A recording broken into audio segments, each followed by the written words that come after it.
My name is James Wright, and this is my story.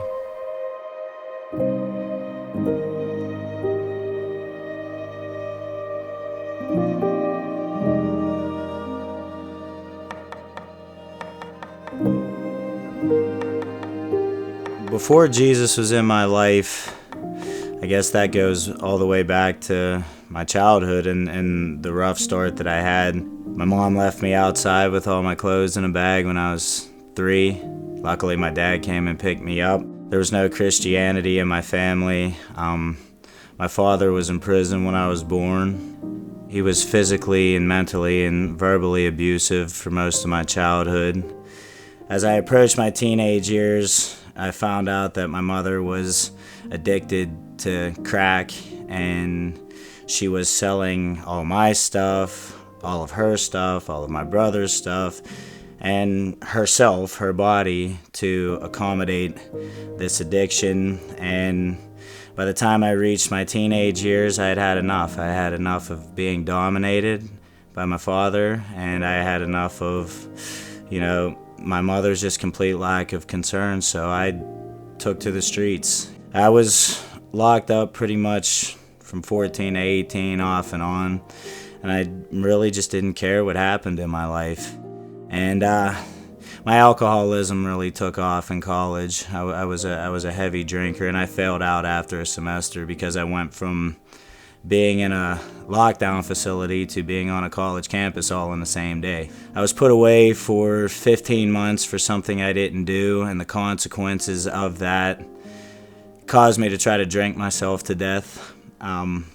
So I was pretty oblivious to life, and I was trying AA, I was trying psychiatry, I was trying everything to cope with my past and the abuse and everything that I had been through, and just feeling like my existence had no purpose. And I ended up in jail again, and this time I was on a maximum security pod where all the homicides were, and pretty heinous crimes.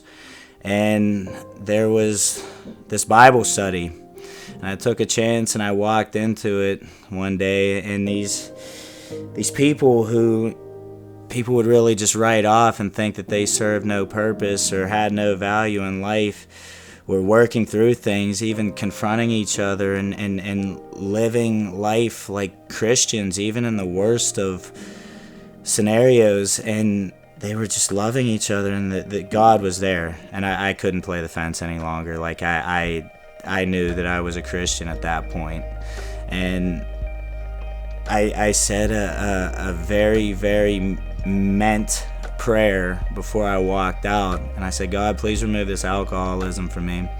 I haven't touched a drop in over 7 years now. I've honestly had a prayer answered, and it was a miracle.